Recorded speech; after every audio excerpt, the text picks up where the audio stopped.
that's about it for the three of us. Um, Josephine, Yeah, where are you from?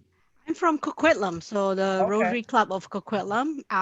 Next year, I am supposed to be the director of youth.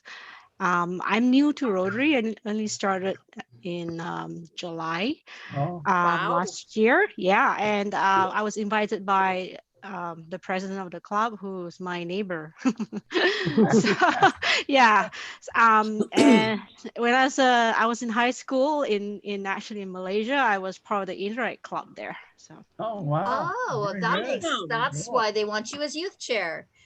Yeah. yeah. And Roya, how are you? Hi, how are you? I am Youth Service Director from Rotary Club of Coquitlam and more than 15 years member of that club.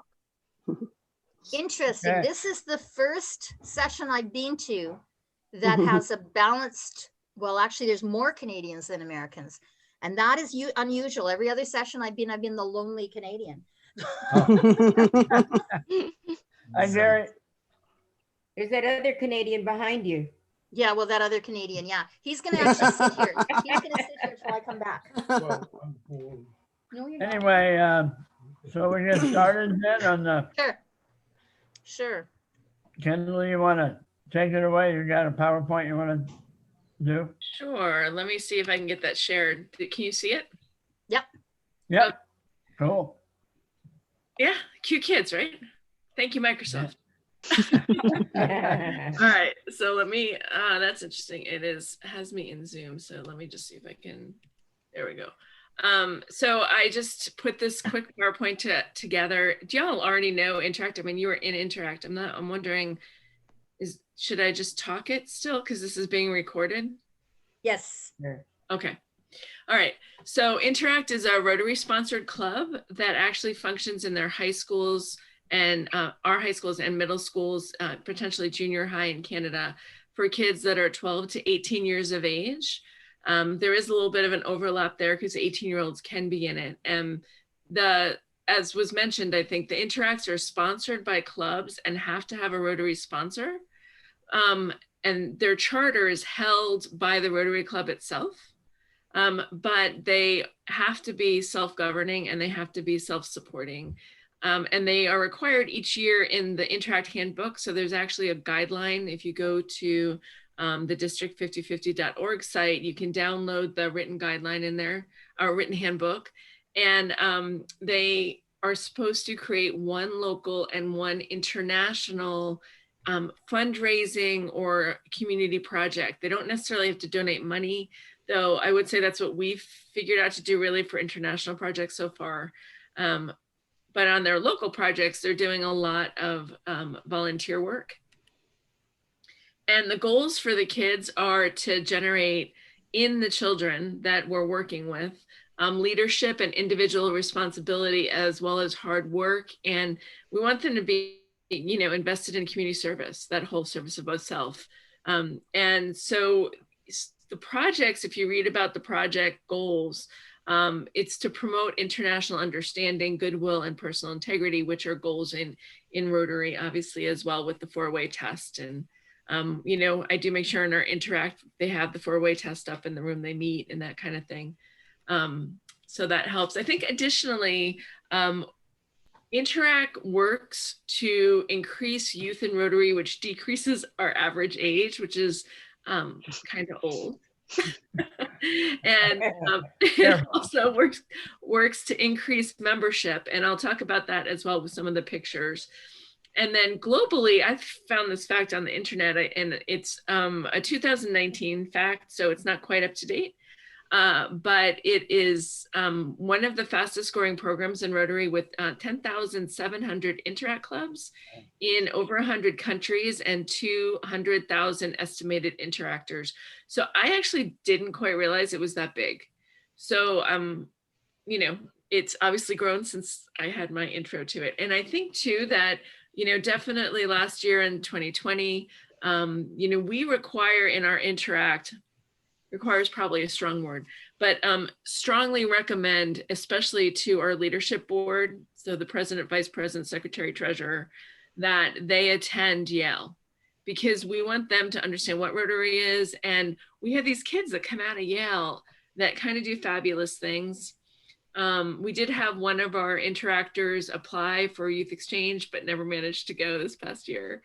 And yes, as well, you know, we haven't managed to get anybody, at least in our Interact, to apply for Yes yet, though I know that the Burlington Interact is really a feeder for Yes as well.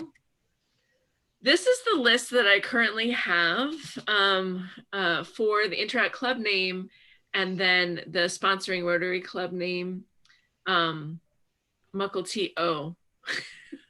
Probably should have made the column bigger, but anyway. So the previous chair on the US side was Amy Moe, and she's no longer chair. So we are, if anybody's interested in jumping in with both feet, we do need chairs on both the Canadian and US sides. And I think that's going to be really important next year, because obviously the schools have been disbanded is not the right word, but some of the interacts may have been disbanded. The schools have been online. And so it's going to need some work to kind of maybe put everything back together and help with that. So, you know, if you know of anybody, that would be great. So for projects, I'm just going to highlight some of the projects that our club did as examples. They're just ideas, but we did, so let me introduce here.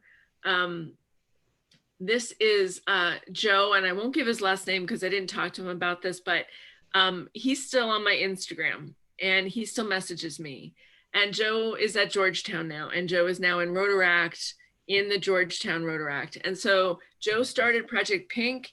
He didn't want to go to Yale initially. He was friends with Jackson here, who was our president at the time. Jackson dragged him to Yale. He told me point blank, I went to Yale because Jackson dragged me. And he came home, applied for the student leadership position that advises the governor, was one of 2 kids in the entire state that got it, wound up being on the governor's advisory committee, told me he put that application in thinking about Yale, which, you know, he's obviously a really good politician, so hard to know. But I like to believe him. And then he wrote, so they have senior thesis at Cascade High School. And we chose Cascade to house our Interact because they have a 70% free lunch program. 70% of their students in Cascade High School are free lunch. So we put the Interact in where, you know, there's already need. It's kind of like a rubber hits the road kind of place. And so we donated into their pantry because they have one of the afternoon pantries on the Fridays where they send food and other supplies home. And then this is the donation picture for Cocoon House in 2018, where there are 2 facilities, one of which is more, so for those of you that don't know, maybe not from our area, Cocoon House is a teen center where homeless teens go to get housing. It's partially publicly funded and partially privately funded. And they just got a great new facility in Everett. So it's super exciting. But there are 5 facilities in the Snohomish County area and a couple up in Skagit as well. And so we donated into their pregnancy facility. So for specifically girls under the age of 18 who are pregnant, who are homeless or can't go home, basically. So that was kind of 2018's project. Birthday boxes got shut down last year with COVID. They started last year. This was a project for what's called KIP. And the KIP students are, again, not necessarily homeless, but they are not living with their parents. So they may be living with a grandparent because the parents are on drugs. They may be in some kind of public housing that isn't permanent. So they have a house. Anyway, so there's somewhere every year between about 55 to 120 of these kids at Cascade High School. And we started this birthday box program where we had actually Rotarians in our Rotary making birthday cakes for them, which was legal because we're Rotary and not the school. And it was led by a nutritionist who had organized other nutritionists in the hospital. So that was kind of exciting. These are the kids wrapping these boxes that we would then put in gift cards, sweatshirts, t-shirts. Some of it had Rotary gear, but they would get this as a birthday present, and they would get a $40 minimum gift card to Target, which was chosen by our faculty advisor, Trish Roberts, because the kids would go there and actually buy clothes, and it turned out someone would just go to Target and buy food. So yeah, so that is a project that's just been restarted because it got closed down last spring. And it was funded with a grant from our club, but the kids also raise money, and the kids and Trish donate time to kind of put everything together. They also stamp Rotary seals like on t-shirts and stuff. So I don't know if any of you recognize any of these people, but they were actually at our conference in 2019. They helped with the origami project, which was harder maybe than we expected it to be. I couldn't do it. It was. And this is Jackson, our Interact president, and he's helping one of our SAMR. She's actually the Cocoon House director at this point in the conference, and this was our kind of booth in the Rotary backside, and this was our Rotary executive board and one extra person there from the Interact who all went to the conference, and so that was kind of fun for them to be there, and they were kind of wowed by some of the speakers. What's the younger guy's name that I'm forgetting his name. Anyway, they all thought that he was fabulous, but I can't remember his name right now because I didn't look that up.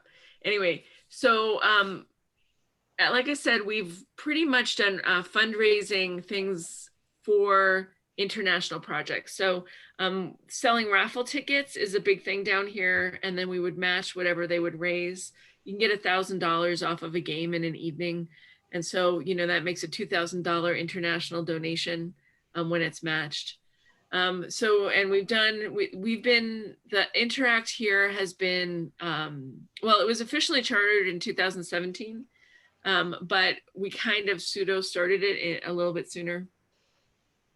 And so there's been other examples of that as well. And so that's pretty much all I think I have. Yeah, that's all I kind of put together. And y'all have been in Interacts in other places. So definitely let us know, what you think, if I missed anything and your experiences.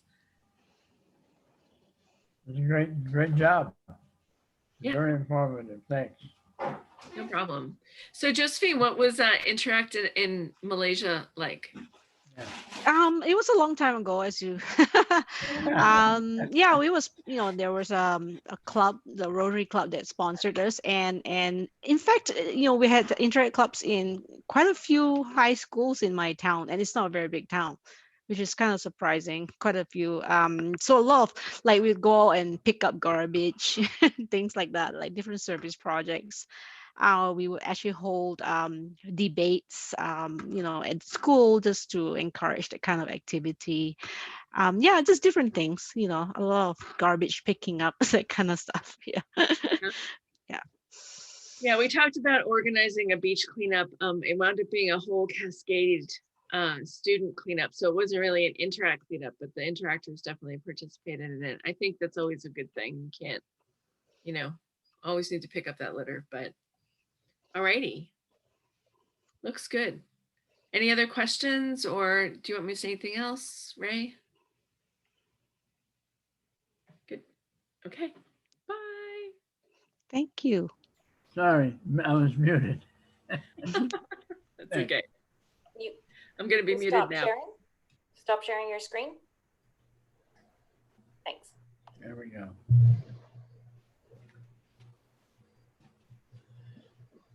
So Felicity, Yes, sir. might as well talk about youth exchange. Okay. I'm going to go ahead and share my screen. Find which.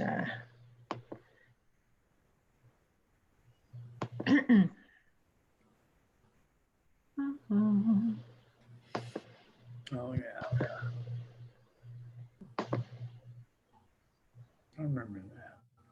right, can you all see that? Awesome. So my name is Felicity Dye, and I am the chair for the Rotary Youth Exchange in District 5050. I have been involved in Youth Exchange since 2016 when I was a host mom. And that kind of was my start. My husband has been in Rotary for many, many years. And he came home with this great idea that we should have a Rotary exchange student. And I was all for it. I was like, yeah, let's do that. That sounds fun. And we got this great student from Italy and ended up having him most of the year. We've been back to visit him. And it's a pretty typical relationship that ends up happening from a host family point of view. You end up really adopting these kids as your own, and even though they come from all over the world. I've hosted, been a host mom for 4 other students now, and you know, just kind of have that relationship with all of them. Some obviously catch your heart a little more than others, but they really all are really have something to share and to teach as well.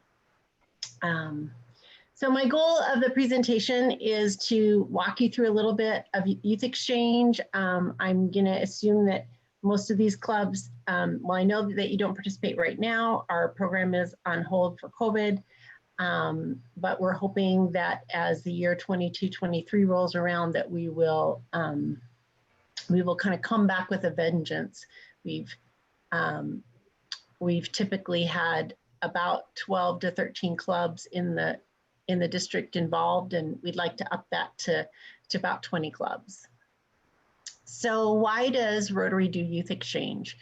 So youth exchange sort of fits in nicely to some avenues of service, international service. One of our mottos is that Rotary Youth Exchange promotes peace one student at a time. And really brings upon some deep cultural awareness. And youth service as well. These are all high school students that come to youth exchange. But also, as we have been promoting the community service and the club service side of our students that both go out and come in, and I'll explain a little bit more of the mechanics of the program in a little bit. These things really fall into our avenues of service. In 2018 and 19, there were 10,000 total exchanges all over the world. So it's a far-reaching program. This is sort of a slide that demonstrates our program by the numbers. So if you have 10,000 students, they reach about 6 Rotarians. I think if this is more, this is underestimate. So that's 60,000 Rotarians. The impact of one student in their community is approximately 255 people. That's the host family, the extended family, their school, their friends.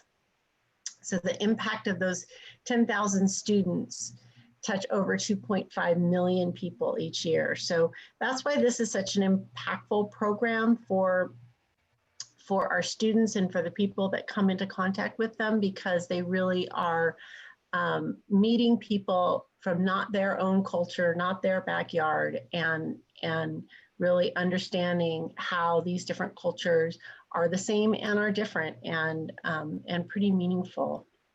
The support for this program comes exclusively from the clubs and the students in a combination of student fees and a club fee. We don't have any direct support financially from the district or their funding. So one of the reasons why Rotary Youth Exchange is important to Rotary is because of some of the things that Kendall was talking about earlier, just that transition of these youth programs into being Rotarians. And I've got some great examples of that I'll share with you. But, you know, these programs with our youth really plant the seeds.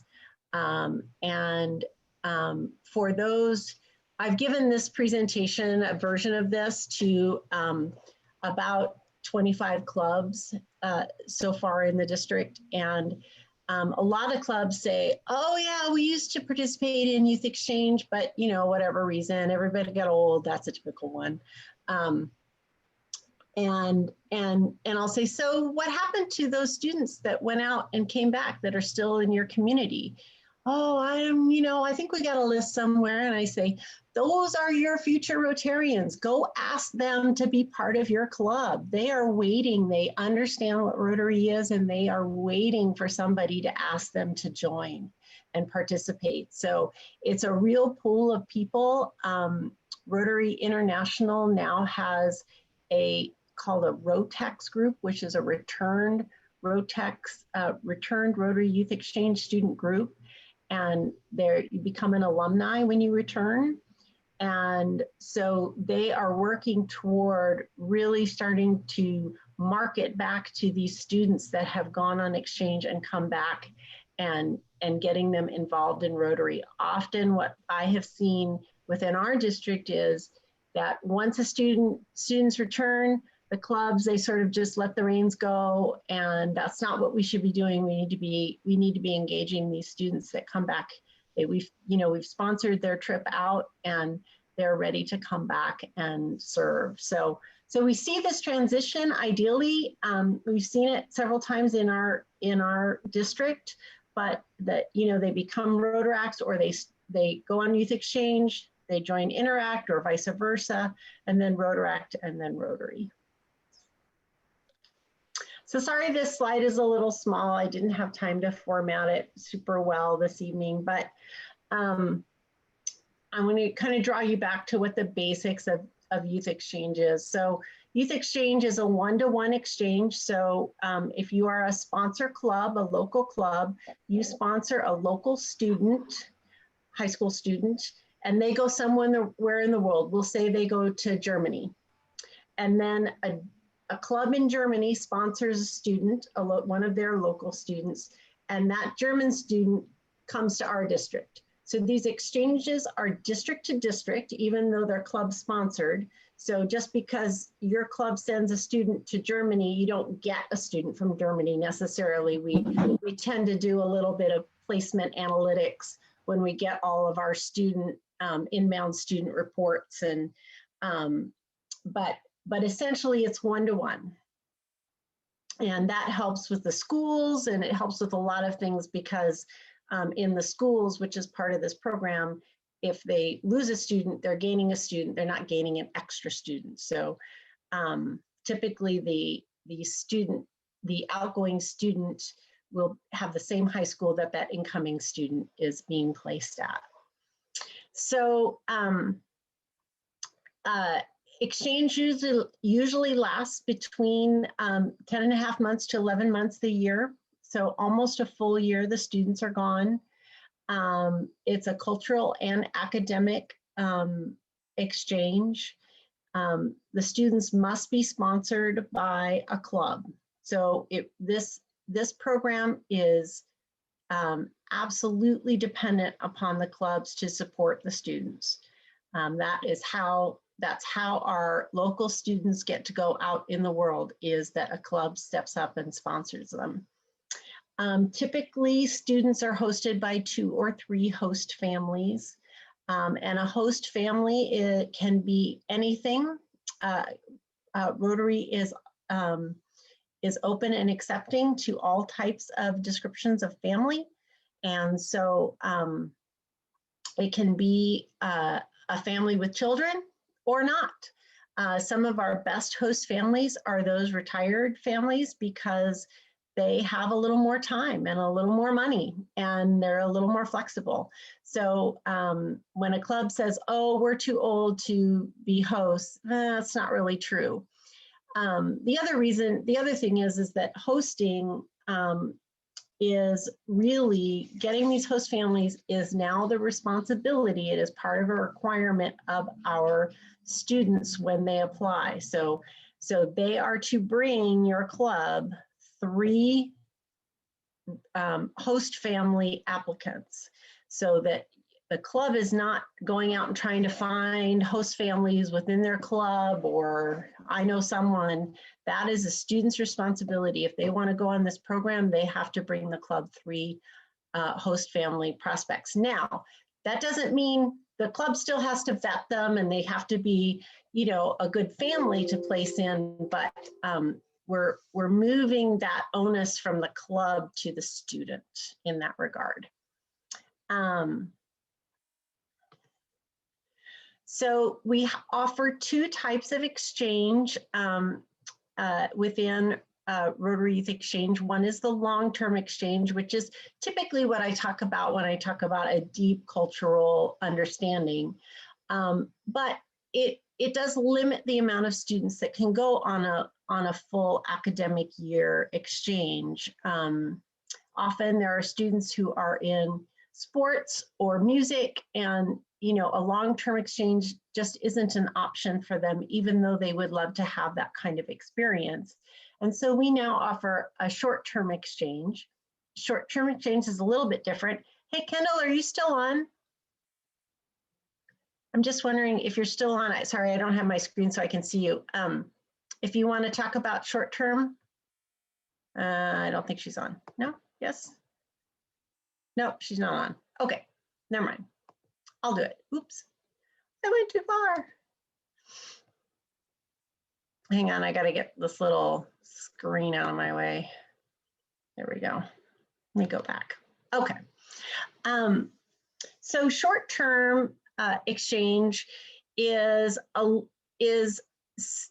we call it kind of the gateway to long-term. So for a club to participate in short-term exchange, there's not a lot of requirements. I will talk about those requirements here shortly, but essentially it is a family-to-family exchange. So what we as a district do is we have partners all over the world that we can do a short-term exchange with, and we will match a student with another family. And then pretty much from there, the families kind of take over and coordinate. It's typically 6 weeks in, like, let's say here at home in Canada, and then 6 weeks in Belgium. And the students, one student will travel over to Canada, and then both students will travel back to Belgium. That's kind of an example of how that exchange works. Because it's short term, there's little travel visa requirements, especially for our countries that we don't have visa requirements for. So it's kind of an easier program to administer in that, and it's a short-term program.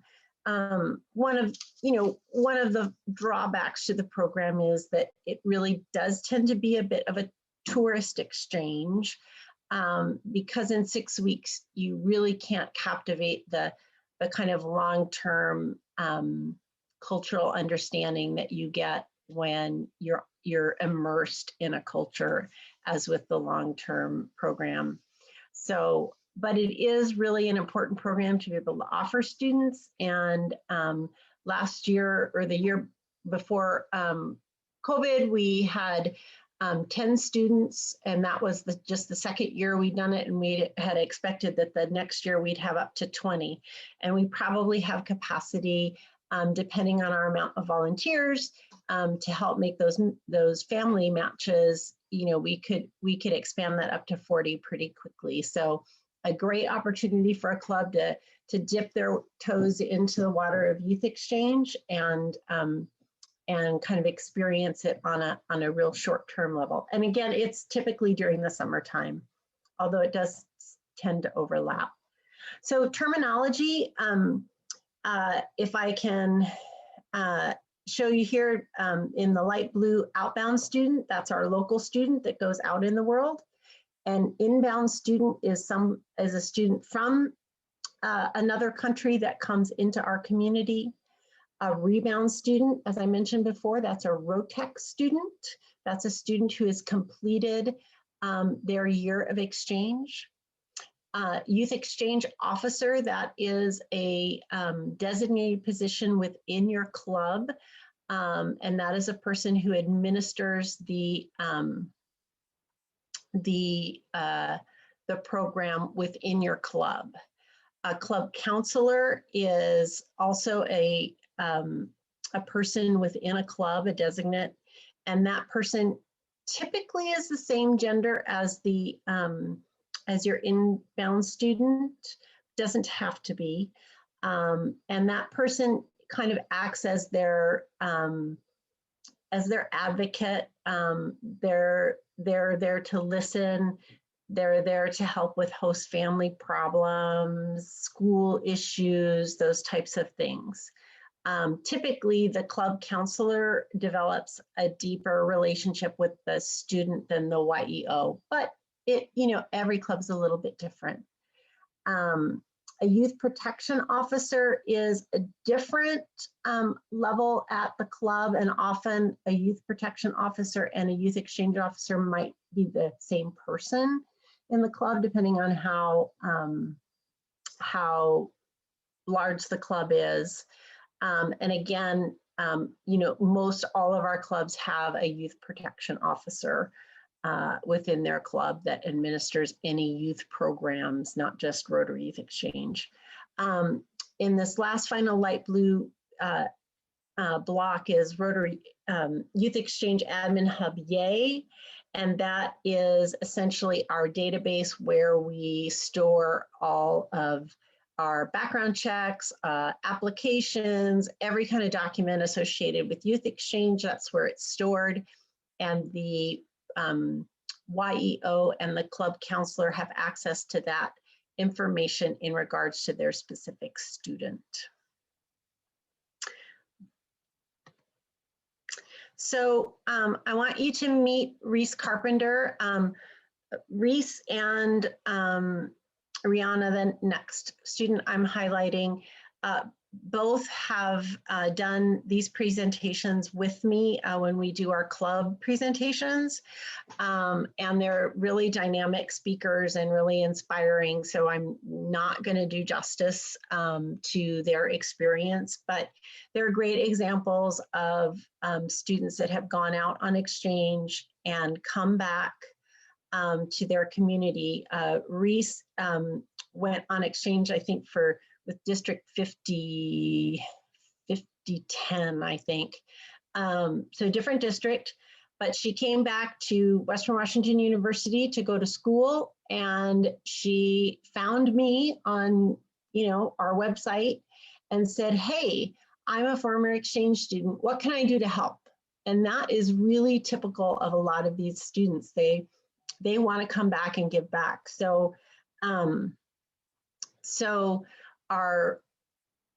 she came back, she helped us, she's helped me with orientations, she's helped me with promotions, and then she joined the Bellingham Rotaract Club, and she is the current president for the Rotaract Club.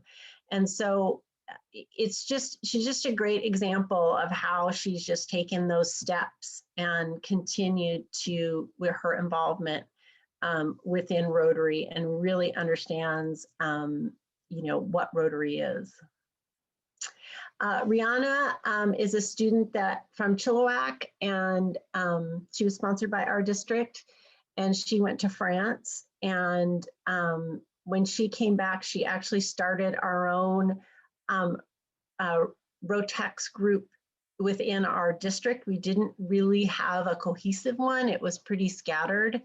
And so she started that when she got back here, and then she joined she was actually in an Interact, and then she joined the Chilliwack Rotaract Club, and that's where she is now. So she's a Rotaractor, and she is going to university in Canada. So, again, it's just that transition through Youth Exchange.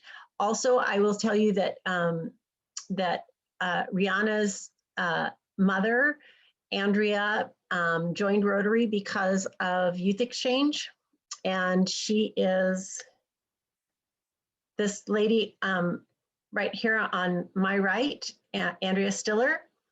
And I also joined Rotary because of youth exchange. So, you know, when you think about people to engage with your club, often host parents are just are ready and willing to join your club. So there's lots of connections that can be made within our program. This is, I'm not going to go into this slide with detail, but it's basically just a nice document that lines out kind of what a year looks like. There's, for each student, there's a preparation year, the year before they go, and all the orientations. There's their active exchange year, and then there's their return year. And it really isn't until a student has completed their return year and completed some of the requirements that we have as a district for their clubs and their local community, that then they earn that ROTEX status alumni. So fees and such, so what does it cost to do youth exchange? The club fees for youth exchange per year for the district part of the fee, that what the club pays is $900 US or $1,100 for a Canadian. That's just the exchange working there. And that is down considerably. That fee in 2019, which is the last year we did before COVID, was $2,100. And we really went through and evaluated kind of what we were spending on in that money as a district and the value that the students got. And we also realized that most of our students who are coming to our program were able to afford a higher fee. Our fees are very low compared to any other exchange program. You know, most exchanges are $20,000, $30,000 for a full year, academic year, and ours for our students is $7,000 or $8,000 of out-of-pocket money. So, so we really kind of switched that, and we're hoping that the lower fees will be more incentive for our clubs to participate in the program. And down at the bottom of the page are the club fees for the short term. You see they're significantly less because there isn't as much for the district to do other than, you know, trying to match the families. And sometimes that's a little tricky, but there's orientation costs in there, and they get, you know, a sweatshirt and those types of things. So that is the end of my presentation. Stop share. There we go. Anyway, I hope you guys learned something. I know we're a small group, but you know, this is a program that I've become really passionate about, and I just really want everybody else to share the joy of what it is to be in this program and sponsor these kids coming in. And they're really terrific. I know Ray and Mary are great proponents of the program and have hosted and been YEOs. And so Ray, I'll let you, talk a little bit about that. Yeah, yeah, and Mary, you can join in here too. And I can't remember when the first year was that we actually hosted, but it was several years ago, and 10 or 12. yeah, 10, 12 years ago, and we're still, Mary is still in contact with every single student we've ever hosted. In fact, I just got a text from Juju, who was here 2 years ago. She's coming to San Diego for 10 months and is eager to come up and visit. So the very first exchange student we had that we hosted was from Mexico. And Mary still sees her on Facebook all the time, and we've gotten to watch her grow up into this beautiful young lady. One from Germany, Sophia was from Sweden. Marion was Marion was France. We we still talk to all of them.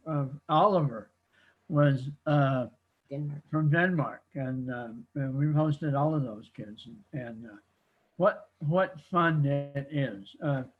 They end up calling us their American grandparents because we're a little older, but we can still have a lot of fun with them. And Mary's always has been the counselor for several years, and you can talk a little bit about being a counselor. How much? Being a counselor sounds like a big deal, but if your heart's in it, it really isn't. And you get to know your children that come, and I like to bring them to my home and get to know them and know who they are. I can tell what their language skills are. I can tell what their needs might be in school, and what their personality is, and the families that we place them with, how that's going to work. So it kind of gives me a heads up of what can happen throughout the year. And most of them are just so delightful. You can't believe it. And they just make you feel so much better for what you're doing, and you learn so much from them, and they learn from us. And they're ambassadors of their country, and we sort of are in our own way as well, and make sure that this is the best year of their life that they've ever experienced away from their families. And I feel like if my child or grandchild was in a foreign country and they had no one to have their back, and they were scared about certain things, that they had somebody that they could go to. And that's kind of what I made my counselor position about, was being there for them. And I can't imagine anybody not enjoying that year, because it's just amazing what you learn from them. Yeah. And And Felicity's the best. those that like back at you, but the counselor, the YEO, those are Rotary International requirements. So when we send our students out, we know that every club that we place them in will have a YEO and a counselor to be there for them, for our local students that go out. So it's very reciprocal. And I was at a conference last year, and where it was all of the people like me and like Ray and Mary, who are excited about youth exchange, involved in youth exchange. And there was over 500 people at this meeting. It all Rotary, all people from all over the world that are excited and enthusiastic about this program. And it was tremendous to see the kind of global support that is out there for these kids that we send out in the world. It was really, really amazing to be part of that. It was, kind of like a mini international conference, if you've been to that, except people that just want to do youth exchange. So, pretty focused. It was very fun. But, the biggest, I think one of the biggest barriers for youth exchange for most clubs are around host families. And that's kind of what we hear all the time. Oh, I don't want to, I don't know who's going to be a host family in our club, and that sort of thing. And we really are emphasizing that our students need to come to you as a club with those host families. And in fact, if you have 2 applicants and they're both good, and one of them has 3 great host families ready to go, and the other one doesn't, I'd pick the one with the host families. I mean, that can be your tipping point, so that you as a club are not you're still obligated to screen them and make sure they're good host families, but you're not out looking for them or trying to pull them from your club themselves. Anybody have any questions? So, Yay! okay, so if a student comes with a host family, how have they found them? How have they resourced a family to? So the stay- students that find the host families are the students that are our local students that are going out. So they're leaving, but they have left behind 3 host families that are local that we can place that incoming student at. Okay, Yeah, that wasn't clear. yeah. Okay, so it's the student leaving that sets up the home for the Right. student Exactly. coming. So it could be their Right. aunt, it could be their Yeah. whatever. And, Okay, and often it is that student's family themselves. That's one of the host families. You know, another thing, you know, you can get 3 clubs together to all sponsor 3 students, and then you can just rotate those, you know, those host families around too. So there's some creative ways to tackle the host family problem. Yeah. But yes, but I'm assuming that, like you said, they are going to fill the spot in the school that the student leaving has. So you don't want to pick someone that's too far Exactly. away. Right. Now, my girlfriend has taken in several students that are foreign students, right? They're not doing any exchanging or anything like that. And she gets paid a certain amount per month to have the student to cover food costs and travel and all that kind of stuff. And there's always activities, like this group kind of comes together and they will have an outing. And so she might be dropping them off on the weekend to go do the outing with the others. Is it up to the host family to do that sort of entertaining and that cultural exposure? Couple things there. In the US, our host families are not allowed to take any kind of stipend for hosting. That's a little different in Canada. And I know that the Chilliwack clubs give a stipend to the host families. It's pretty moderate. I think it's $75 or $100 a month to help with food. But really, it's a volunteer experience. It is not, and actually, in my opinion, it works better if there's no money exchange, because when my students come into my house, they know I'm not getting any money for having them here. That is because I want to do it. And therefore they become part of my family. They make their bed, they clean their bathroom, they help pick up the dog poop, all those kinds of things that my kids do, they do. And so it really cuts down on that sort of hierarchy of you're being paid to have me here kind of thing. So that's on the stipend end. In terms of group activities, so the district, we have about 5 activities that we do a year with all the kids.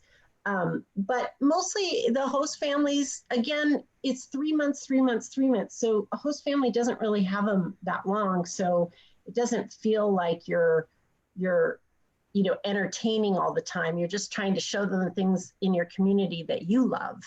And then all of a sudden it's time for them to go. Sorry? What did you mean 3 months, 3 months, 3 months? They need to find 3 host families? Mm-hmm. Every student has 2 to 3 host families per year. Yeah. So, I see. so the beauty of it is, maybe you have a student that you just don't really connect with, and it's 3 months, and then you pass them off. So it's not a full year commitment for our host families. 3 months is perfect. What do you think, Ray? So the $7,000 to $8,000 that student is bringing with them, that goes to where? So the $7,000 to $8,000 is the amount that our outbounds pay, and what they pay, what that money is for their airfare, their medical insurance, their visa requirements, and some spending money. But when our outbound students get to another country, that club who's sponsoring them, who's hosting them, they get the host families, they enroll them in school, they have a stipend that the club pays that's approximately $100 US dollars per month. But everything else is paid for. So the student really doesn't need to bring a lot of money with them either way, unless they want money to spend or buy clothes or that sort of thing. So the students that are going out are under the same as the students coming in. Does that answer your question? So They don't really. That $100 US that goes directly to the student to buy whatever they want to buy. Mm-hmm. Mm-hmm. Any other questions? Ray, I couldn't hear you. Oh, yeah, I had myself muted. Mary was making noise, so I. Yeah, one of the things that the students will need to have money for is, and when our inbounds come in the spring, there are trips they can go on that are sponsored by Rotary. And those trips can be, I don't know, $1,500 or $2,000 or a little bit more. They can go to New York, or they can go to down the West Coast, down and back, and they go to Disneyland and the Grand Canyon, and they Las camp Vegas. out, and it's but those trips are not free. So that's they need a couple $1,000 for that. But every one of those kids that's ever gone on one of those it was money well spent. And Yeah. so, I think the outbound student, they have, as long as their parents and the students understand before they leave that there's a certain amount of cost that they're responsible for. And, once in a while, we've helped somebody with airfare or something like that, just to help some people. The club has to help them out a little bit if they run a little short. But if you really want them to go and you want to help them out a little extra, then that's fine. But that's from club to club. So. So is there a place that you can sign up to say, I don't know what students are leaving and what the need is, but I have an extra room. I'm available. I can support someone for 3 months, and put your name on some sort of list? Or Yeah. how do you actually get connected to be a host family if you don't know the outbound student? You really kind of contact a Rotary Club. That's because that's where the information flows to and from. So because this program is literally, it's born at the club level. So the district, all I do and the people in my committee do are sort of, we get the kids to and from, we organize a few activities within the year where all the kids come together, and we do all the administrative stuff. But, the decisions about the students and where they're placed and what they do, what the school that they go to, that all is driven by the club and what the club wants. So, so in your case, Annette, if you wanted to sign up to be a host family, which is awesome, you would want to talk to the clubs in your area. So there's a couple clubs in Langley, right? And as far as I know, none of them participate in Youth Exchange at this point. Really, it's because it is so local, it has to be a local family that is being placed with the students. So there isn't really a list place you can go, because it all depends on where the club that's sponsoring the student is at. And okay, so I'm still unclear. So let's say it is my club and we have 3 families and we're prepared to host. And I know our club has hosted before, but not since I've been there. So then we tell you and say, we're prepared. We're ready to greet and welcome someone from another country. So if we back that up a little bit, so I understand your question now. In terms of how you kind of make this happen is you get a YEO and a counselor, and you contact me and say, my club is ready. We have a YEO and a counselor.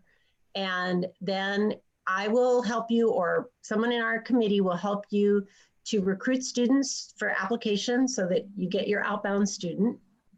And then once you have that outbound student, then you'll have the inbound assignment. And that's when the host families will be assigned to that student. So you would literally just go to your YEO and say, hey, I want to be a host family. And that YEO would go, great, Annette. And then he or she would give you some paperwork to fill out.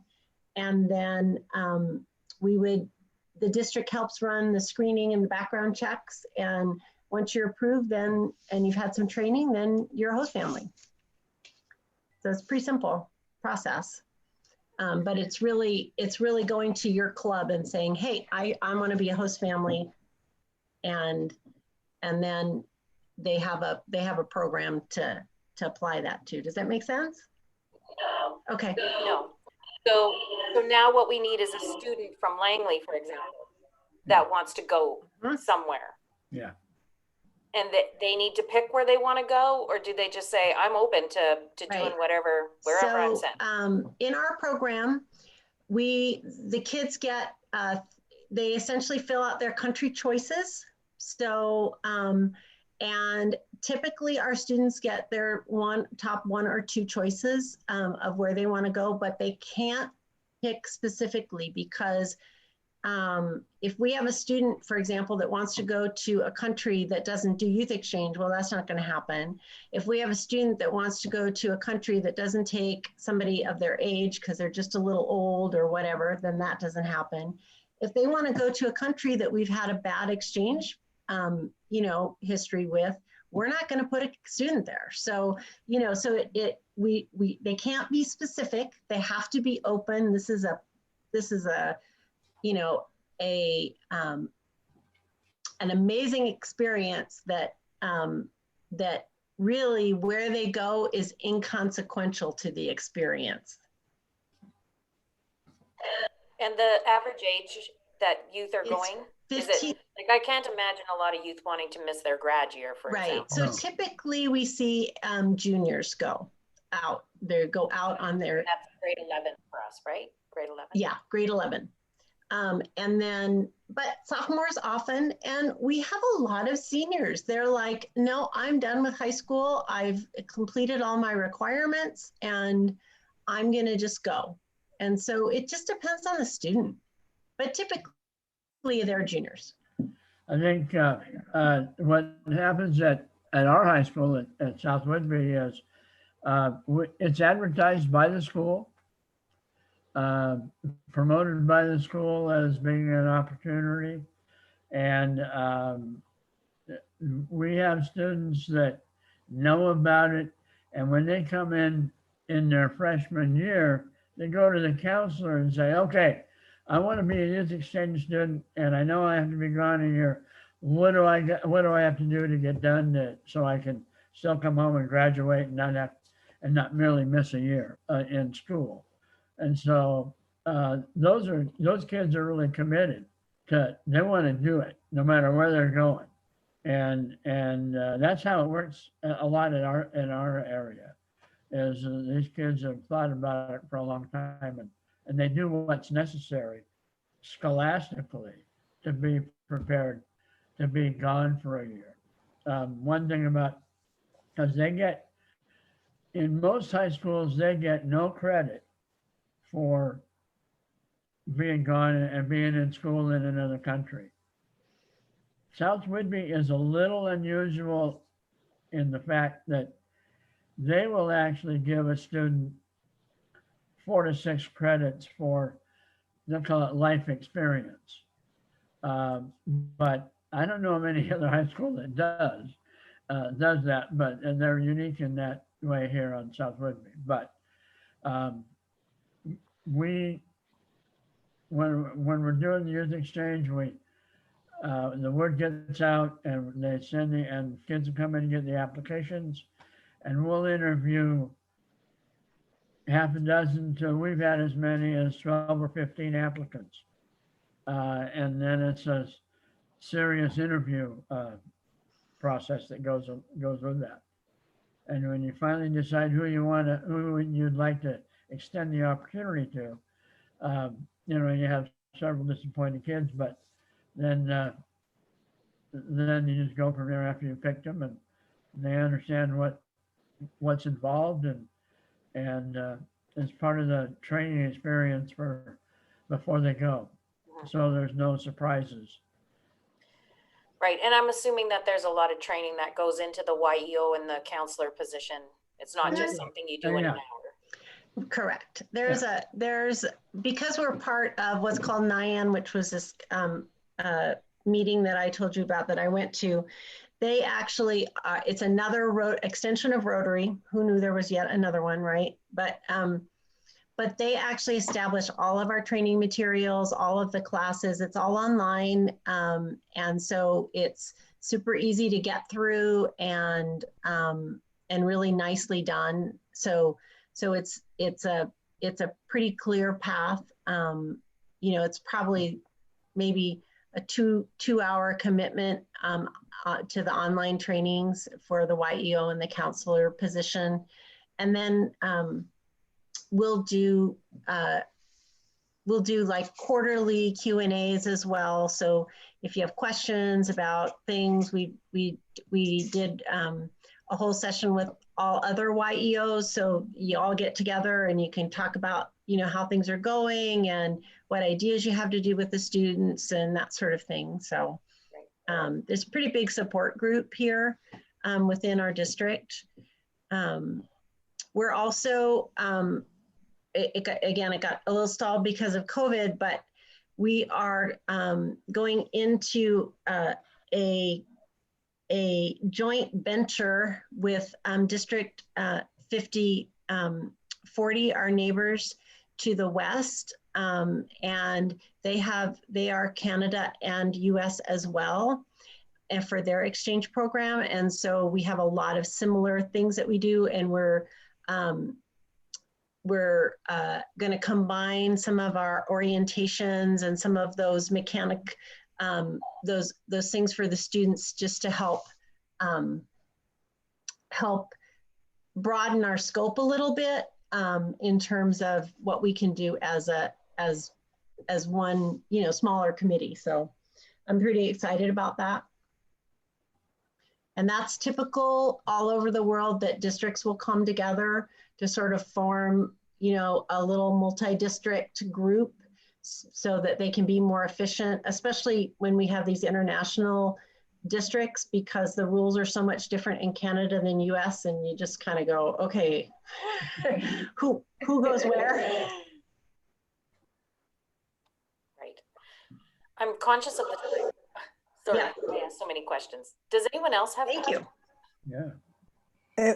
Excuse me, what about the background check? Oh, sure. The background check. Yes. Background check. So the background check is done. There is a specific person in Canada that is assigned to do those background checks. And basically we get a yes or no that that's been passed, and that's their responsibility. The same as in the US, that we have a designated person to do background checks. And then that information goes into our YEA database. Not the background check itself, but the fact that it was approved. So it is mandatory. Say that again? It is mandatory doing the background check. Absolutely. For anyone who's involved in our program, they have to have a background check, and there is a training session, a youth protection training that they have to go through, which takes about 45 minutes online class. Interesting. Thank For you. all volunteers. Thank you. Elspeth, do you have a question? Did you No, have I one? actually just wanted to thank you, Annette, because you're asking all my questions. And then Gary, I think it's Gary, not Diana, right? Oh, yeah. Oh, you're muted. You're still There we muted. go. Okay. Okay. Roya, for the background check, you go to your local community station, whether it's RCMP or city police, and you request a background check. Get your club to have a formed letter saying that you are doing youth exchange for a community organization, and therefore it won't cost you anything. That's right. Then you go online to Rotary International, Rotary.org, and you do the youth exchange officer program there, which is about 2 hours or so. And then Okay. that's it.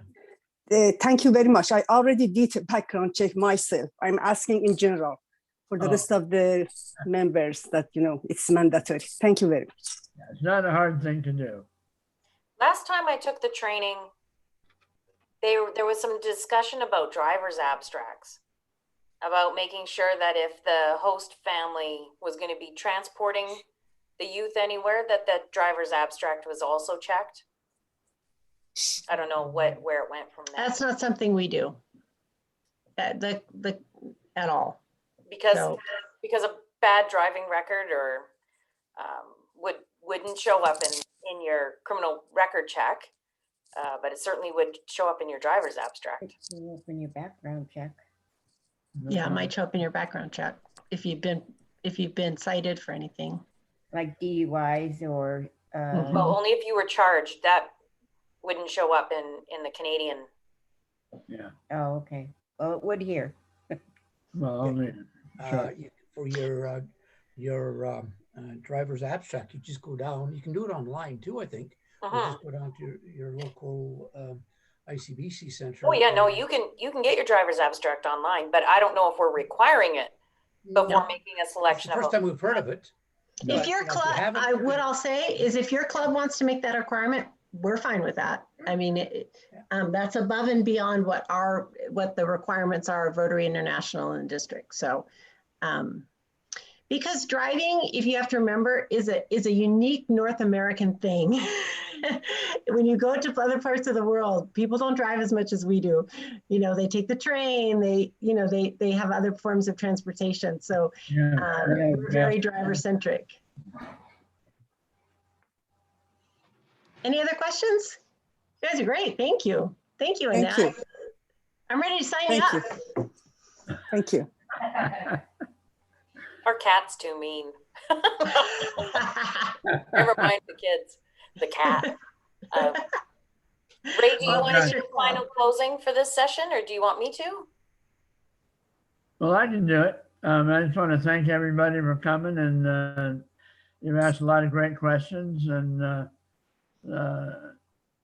Felicity and Kendall did a great job of making a great presentation. So, and if you've got any other questions later on, you feel free to reach out. You can find us on the Rotary website and find out our contact information. And we're all happy to answer any questions. Thank you. Elspeth? I have one last question. Okay. Felicity, would you consider coming out and speaking to our clubs? Oh, I would love to. Absolutely. I was a bit late coming in because I was driving home from work. So I don't know if you already shared your contact information or not, but could you put it in the chat? I will put it in the chat. And we have a really nice presentation we're doing for our clubs in the district. And so, yeah, get us on your schedule. We would love that. Hang on, I gotta get in the chat here.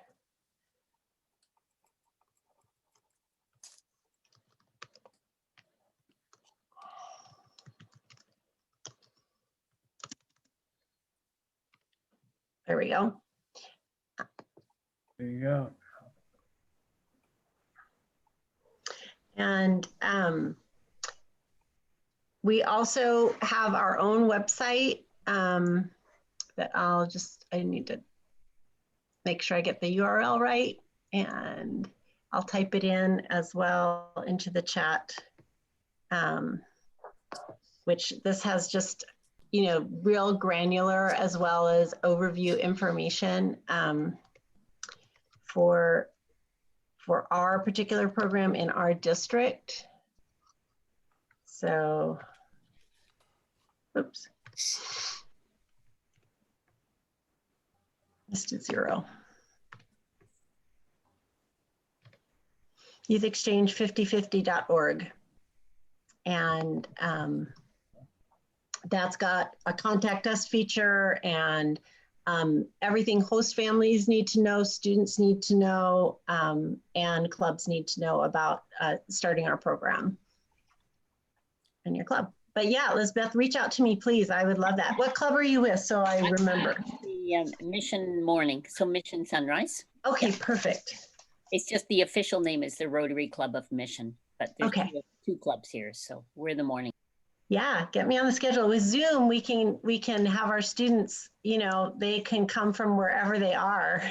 So it's great. I have a student who's going to university in Portland, and he can do a Zoom with us. So That's Sawyer, by the way, which is one of Ray and Mary's Yeah, it is. past students. A great kid. Yeah, Yeah, we talked he's- about it the last few days, yeah. Yeah, We he's had the Thank little you, gal Pete. that we had last year. She's going. She's a senior this year, but she'll be going to college. And when she's done, she went to Korea for her year. Had a wonderful time. Has a tight connection with one of the mothers, her first host mothers, and she plans to go back to Korea to teach. oh, that's so cool. Yeah, that's Kayla. Yeah. So I said, wow, that's amazing. And she said, that's all I want to do. So I'm sure if that's what she says, she will. That's cool. Well, thank you, everybody. Yes, I thank you. really, really, really appreciate your time. Thank you. Thank you. Thank you. Oh, thank you very Thank you, much. Felicity. Thank you very much. Yeah. Thank you. Good night. Bye-bye.